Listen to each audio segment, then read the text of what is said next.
നമസ്കാരം. മലയാളി വാർത്ത ഇൻസൈഡിലേക്ക് സ്വാഗതം. ഓരോ മലയാളിയും കണ്ണു തുറന്ന് കാണേണ്ട യാഥാർത്ഥ്യം ഒടുവിൽ മന്ത്രി വീണ ജോർജും സമ്മതിച്ചു. കോട്ടയം നഴ്സിംഗ് കോളേജിൽ നടന്നത് അതിക്രൂരമായ സംഭവം.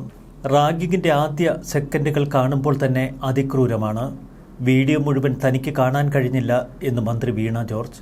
സസ്പെൻഷനിൽ ഒതുങ്ങേണ്ട ഒരു വിഷയമല്ല ഇതെന്ന് മന്ത്രി വീണ ജോർജ് പ്രതികരിക്കുന്നു. കുട്ടികളെ പുറത്താക്കുന്നത് ഉൾപ്പെടെയുള്ള കാര്യങ്ങൾ ആലോചനയിലെന്ന് മന്ത്രി.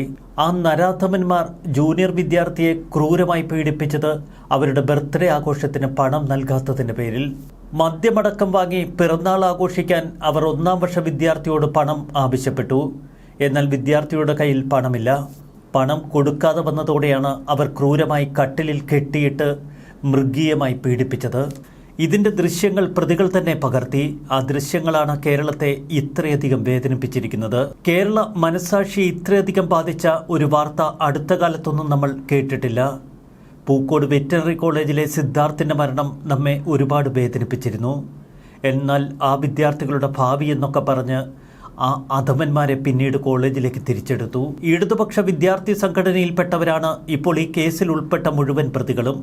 അതുകൊണ്ട് തന്നെ വാർത്താ പ്രാധാന്യമൊക്കെ കഴിയുമ്പോൾ കുട്ടികളുടെ ഭാവി എന്നൊക്കെ പറഞ്ഞിനി ചില ബിരുദന്മാർ കളത്തിലിറങ്ങും.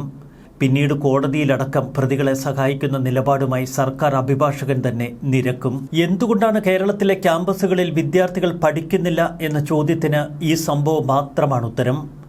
കേരളത്തിലെ മിക്ക കോളേജുകളിലെയും സ്ഥിതി ഇതാണ്. SFI നേതാക്കളാണെങ്കിൽ ആ കോളേജിൽ രാജാക്കന്മാരെ പോലെ കഴിയാം. ഇനി അതല്ല, മറ്റേതെങ്കിലും പ്രത്യയശാസ്ത്രത്തിൽ വിശ്വസിക്കുന്നവരാണെങ്കിൽ അവരുടെ കാര്യം കട്ടപ്പുക. പഠിക്കാനായി ക്യാമ്പസുകളിലേക്ക് കയറിച്ചെല്ലാം എന്ന വിചാരമൊന്നും വേണ്ട. അവിടെ അധമന്മാരും ക്രിമിനലുകളും അഴിഞ്ഞാടുകയാണ്.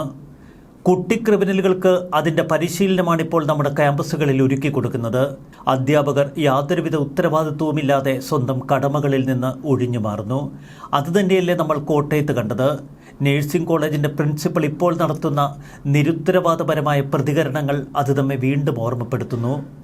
ഒരു നശിച്ച ഹോസ്റ്റൽ വാർഡൻ, അധ്യാപകർ ഇവരൊന്നും 4 മാസമായി ജൂനിയർ വിദ്യാർത്ഥികൾക്ക് മേൽ ആ നരാധമന്മാർ നടത്തുന്ന പീഡനത്തെക്കുറിച്ച് അറിഞ്ഞില്ലത്രേ. പത്രപ്രവർത്തകനായ രമേശ് മാത്യുവിനെ പോലുള്ളവർ പച്ചയ്ക്ക് ഫേസ്ബുക്കിൽ ഇപ്പോൾ കാര്യങ്ങൾ തുറന്നെഴുതുന്നു. മാറേണ്ടത് ക്യാമ്പസുകളിൽ ഇന്ന് നിലനിൽക്കുന്ന അവസ്ഥയാണ്. പരിഹാരം സ്വകാര്യ സർവകലാശാലകളുമല്ല. നല്ല സമയത്ത് തന്നെയാണ് കോട്ടയം ഗവൺമെൻറ് മെഡിക്കൽ കോളേജിലെ നഴ്സിംഗ് വിദ്യാർത്ഥികളുടെ റാഗിങ്ങിൻ്റെ പേരിലുള്ള ക്രൂര വിനോദങ്ങൾ പുറത്തു വന്നത്. വിദേശ സർവകലാശാലകളും സ്വകാര്യ സർവകലാശാലകളും ഇപ്പോൾ ഇവിടെ വരുമെന്ന് പറഞ്ഞ് ബില്ലുകൾ പാസ്സാക്കിയിട്ടൊന്നും ഒരു കാര്യവുമുണ്ടെന്ന് തോന്നുന്നില്ല. ഇന്നത്തെ നിലയിൽ ഇവിടെ സ്വദേശി സർവകലാശാലകൾ വന്നാലും വിദേശി വന്നാലും പഠിക്കാൻ നാട്ടിലെ വിദ്യാർത്ഥികൾ ആവശ്യത്തിനുണ്ടാവില്ല എന്നുറപ്പാണ്. ഡിഗ്രി കോളേജുകളിൽ പോലും ഇപ്പോൾ 40% മുതൽ 50% വരെ സീറ്റുകൾ ഒഴിഞ്ഞു കിടക്കുന്നു. വിദേശത്തേക്ക് പഠിക്കാൻ പോകുന്ന നല്ലൊരു ശതമാനം വിദ്യാർത്ഥികളും ആവറേജ് അല്ലെങ്കിൽ അതിനേക്കാൾ താഴെയുള്ള വിദേശ സർവകലാശാലകളിലേക്കാണ് പഠിക്കാൻ പോകുന്നത് എന്ന് അവർക്കും അവരിൽ ചിലരുടെയെങ്കിലും മാതാപിതാക്കൾക്കും നന്നായി അറിയാം. ആ കുട്ടികളൊക്കെ ഇവിടെ നിന്ന് രക്ഷപ്പെടാൻ വേണ്ടി മാത്രമാണ് വിമാനം കയറുന്നത്. സ്റ്റഡി അബ്രോഡ് സ്ഥാപനങ്ങൾ നടത്തുന്ന ആളുകൾക്ക് തന്നെ ഇക്കാര്യങ്ങൾ നന്നായി അറിയാം. കോട്ടയം നഴ്സിംഗ് കോളേജിലും വയനാട്ടിലെ പൂക്കോടുമൊക്കെ നടന്ന രീതിയിലുള്ള ക്രൂര റാഗിങ്ങും തെമ്മാടിത്തരവുമൊക്കെ ഇവിടെ ക്യാമ്പസുകളിൽ നിലനിൽക്കുന്നിടത്തോളം കാലം ഇവിടെ നിന്നും കുട്ടികൾ വിദേശത്തേക്ക് പോയിക്കൊണ്ടിരിക്കും. എത്ര സ്വകാര്യ സർവകലാശാലകൾ വന്നാലും കുട്ടികൾക്ക് ഇവിടെ നിൽക്കാൻ താല്പര്യമില്ലെങ്കിൽ പിന്നെ എന്തു ചെയ്യും? കഴിഞ്ഞ ഒരു ദശകത്തിനിടയിലാണ് ഈ സ്ഥിതി സംഭവിച്ചത് എന്ന് പ്രത്യേകം എടുത്തു പറയേണ്ടതില്ലല്ലോ. ഈ വാക്കുകൾ ശരിവെക്കുന്നതാണ് ഇപ്പോൾ പുറത്തുവരുന്ന കണക്കുകൾ. കേരള സർവകലാശാലയിലെ ബിരുദ സീറ്റുകൾ 35,821, പ്രവേശനം നേടിയത് 21,847, ഒഴിവുള്ളത് 13,974. MG സർവകലാശാലയിൽ അതിനേക്കാൾ ഭയാനകം. ആകെ സീറ്റ് 55,644, പ്രവേശനം നേടിയത് 25,292, ഒഴിവ് 30,352. കാലിക്കറ്റ് സർവകലാശാലയിൽ ആകെ സീറ്റ് 92,501, പ്രവേശനം നേടിയത് 59,935, ഒഴിവ് 32,566. കണ്ണൂർ സർവകലാശാലയിൽ ആകെ സീറ്റ് 23,149, പ്രവേശനം നേടിയത് 14,489, ഒഴിവ് 8,660. ബിരുദ സീറ്റുകളുടെ കഥയാണിത്. ആകെയുള്ള 2 ലക്ഷത്തിലധികം സീറ്റുകളിൽ ഏകദേശം 70,000-ഓളം സീറ്റുകളിൽ പഠിക്കാൻ കുട്ടികളില്ല. അതാണിപ്പോൾ നിലവിൽ സർവകലാശാലകളിലെ ബിരുദ സീറ്റുകളുടെ അവസ്ഥ. അതുകൊണ്ട് തന്നെ പല എഞ്ചിനീയറിംഗ് കോളേജുകളും പൂട്ടിക്കെട്ടുന്ന കാഴ്ചയാണ് നമുക്ക് മുന്നിൽ. ഇനി സ്വകാര്യ സർവകലാശാല എന്നൊക്കെ പറഞ്ഞ് നമുക്ക് വിദ്യാർത്ഥികളെ ഒന്ന് കളിപ്പിക്കാം, അത് മാത്രമേ മുന്നിൽ പോംവഴിയായുള്ളൂ. ഇത് സത്യമാണ് എന്ന് ബോധ്യപ്പെടുത്തുന്ന മറ്റ് ചില കണക്കുകൾ കൂടി നമുക്ക് മുന്നിലുണ്ട്. ഈ അടുത്ത കാലത്ത് പുറത്തുവന്ന കേരള മൈഗ്രേഷൻ സർവേ പ്രകാരം അന്യരാജ്യങ്ങളിലേക്ക് കുടിയേറുന്ന മലയാളികളുടെ കൃത്യമായ കണക്ക് നമുക്ക് മുന്നിലുണ്ട്. ലോക കേരള സഭയുടെ മുന്നിൽ വെച്ച ഈ റിപ്പോർട്ട് തയ്യാറാക്കിയത് international institute of migration and development, Gulati institute of finance and ടാക്സേഷനും ഒപ്പം ചേർന്നിരുന്നു.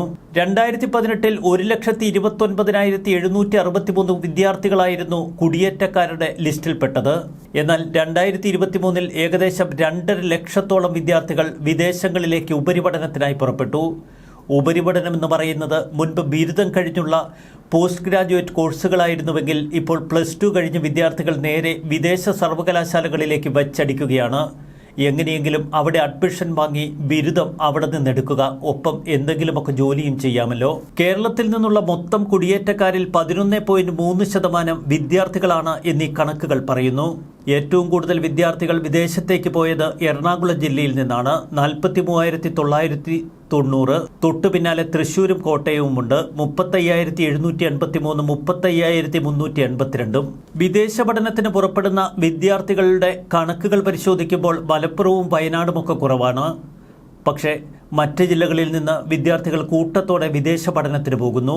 2.5 ലക്ഷത്തോളം വിദ്യാർത്ഥികൾ വിദേശ പഠനത്തിന് പോകുമ്പോൾ നമുക്ക് മുന്നിലുള്ള ബിരുദ സീറ്റുകളിൽ 1 ലക്ഷത്തിലധികം കുറവ് വരുന്നു എന്നൊക്കെ പറയുന്നത് വലിയ അതിശയോക്തിയല്ല. ഉന്നത നിലവാരമുള്ള വിദ്യാഭ്യാസം, തൊഴിൽ സാധ്യത, സ്ഥിരമായ കുടിയേറ്റത്തിനുള്ള അവസരം, ഇവയൊക്കെയാണ് കുട്ടികളെ വിദേശ പഠനത്തിന് പ്രേരിപ്പിക്കുന്നത്. ഇനി വിദേശങ്ങളിൽ നിലയുറപ്പിച്ചില്ല എങ്കിൽ UAE-യിലോ മറ്റേതെങ്കിലോ ഗൾഫ് രാജ്യങ്ങളിൽ പോയി ജോലി ചെയ്യാനാണെങ്കിലും ഒരു വിദേശ ബിരുദമുണ്ടെങ്കിൽ അതവർക്ക് കൂടുതൽ കരുത്താകും. പിന്നെ വിദേശ പഠന സമയത്ത് കുറച്ച് ജോലിയൊക്കെ ചെയ്ത് അതിനുള്ള ചിലവും കണ്ടെത്താം. എന്നാൽ കേരളത്തിലെ സ്ഥിതി മറിച്ചാണ്. 3ാം വർഷ നേഴ്സിംഗ് വിദ്യാർത്ഥികളാണ് 1ാം വർഷ നേഴ്സിംഗ് വിദ്യാർത്ഥികളെ ഇത്രമേൽ ക്രൂരമായി പീഡിപ്പിച്ചത്. ആഴ്ചയിൽ അവരുടെ ആഴ്ചപ്പടിയായി 800 രൂപ വീതം വേണമത്രേ. ഈ 800 രൂപ കുപ്പി വാങ്ങാനാണ്. ഒരു മദ്യക്കുപ്പി പോലും വാങ്ങാൻ നിർവാഹമില്ലാത്ത വിദ്യാർത്ഥികൾ. മുഴുവൻ സമയവും പഠനം എന്നൊക്കെ പറഞ്ഞ് അവർ ഹോസ്റ്റലിൽ കയറിയിരിക്കുന്നു. പ്രത്യേകിച്ച് തൊഴിലൊന്നുമില്ലാത്തതുകൊണ്ട് ലഹരിയും മദ്യവുമൊക്കെ തന്നെയാണ് അവരുടെ ഇഷ്ടവിനോദങ്ങൾ. വിദേശത്തൊക്കെ ഡിഗ്രി കോഴ്സുകളിൽ പഠിക്കുന്ന വിദ്യാർത്ഥികൾക്ക് പഠനത്തോടൊപ്പം ജോലി ചെയ്യാനുള്ള അവസരവുമുണ്ട്. ഇവിടെ അങ്ങനെയുള്ള ഏർപ്പാടൊന്നുമില്ല. ഇവിടെയുള്ള ആകെ തൊഴിൽ ഗുണ്ടായിസവും ക്രിമിനലിസവും ഒക്കെയാണ്. വേണമെങ്കിൽ മയക്കുമരുന്ന് കാരിയർമാരായി പ്രവർത്തിക്കാം. പിന്നെ ഇഷ്ടപോലെ മയക്കുമരുന്നും മദ്യവുമൊക്കെ ഉപയോഗിക്കാം. ഇതിനൊക്കെ പണം വേണം. പണം വേണമെങ്കിൽ ബ്ലാക്ക് മെയിൽ ചെയ്യണം, ഗുണ്ടാപ്പണി ചെയ്യണം. മുന്നിൽ കിട്ടിയത് സഹോദരനാണെങ്കിൽ പോലും അവനെ കുത്തി നിർത്തി കത്തി കഴുത്തിൽ വെച്ച് പണം പിടുങ്ങണം. ഇത്തരം സൈക്കോ ക്രിമിനൽ മനസ്സുകളാണ് നമ്മുടെ ക്യാമ്പസുകളെ ഭരിക്കുന്നത്. അപ്പോൾ പിന്നെ സ്വൈര്യമായി ആര് പഠിക്കാനുണ്ടാകും ഇവിടെയുള്ള ക്യാമ്പസുകളിൽ? ഇത് കണ്ണു തുറന്ന് കാണേണ്ടത് ആരോഗ്യമന്ത്രി മാത്രമല്ല, കേരളത്തിൻ്റെ ഭരണ സംവിധാനമാണ്. പിണറായിയെപ്പോലെയുള്ള രാഷ്ട്രീയ നേതാക്കൾക്ക് സ്വന്തം സംഘടന നിറയ്ക്കാനുള്ള ഒരു ഉപകരണം മാത്രമാണ് ഈ സർവകലാശാലകളും കോളേജുകളുമൊക്കെ. അതുകൊണ്ട് തന്നെ അവരുടെ കാര്യക്ഷമതയെക്കുറിച്ച് പിന്നെ നമ്മൾ പറയേണ്ടതില്ലല്ലോ. സർക്കാർ നഴ്സിംഗ് കോളേജിലെ റാഗിങ്ങിൻ്റെ ഞെട്ടിക്കുന്ന ദൃശ്യങ്ങളാണ് നമ്മെ അത്രയധികം അസ്വസ്ഥമാക്കുന്നത്. ഈ വിദ്യാർത്ഥികളും നാളുകളിൽ ക്യാമ്പസുകളിലേക്ക് തിരികെ പ്രവേശിക്കും എന്നത് ഉറപ്പ് തന്നെ. കാരണം അവരെയും സംരക്ഷിക്കാൻ ഇവിടെ രാഷ്ട്രീയ നേതൃത്വമുണ്ട്. ഇത്തരം അധമന്മാരായ സൈക്കോ ക്രിമിനലുകളാണ് പിന്നീട് നേഴ്സുമാരായി, ബാലാഹമാരായി നമ്മയൊക്കെ ചികിത്സിക്കാൻ എത്തുന്നത്, അല്ലെങ്കിൽ ഏതെങ്കിലുമൊക്കെ വിദേശങ്ങളിലേക്ക് കുടിയേറ്റക്കാരായി കടന്നു ചെല്ലുന്നത്. ഇവരുടെയൊക്കെ ക്രിമിനലിസത്തിൻ്റെ ഇരകളായി മാറുന്ന എത്രയെത്ര നിരപരാധികൾ.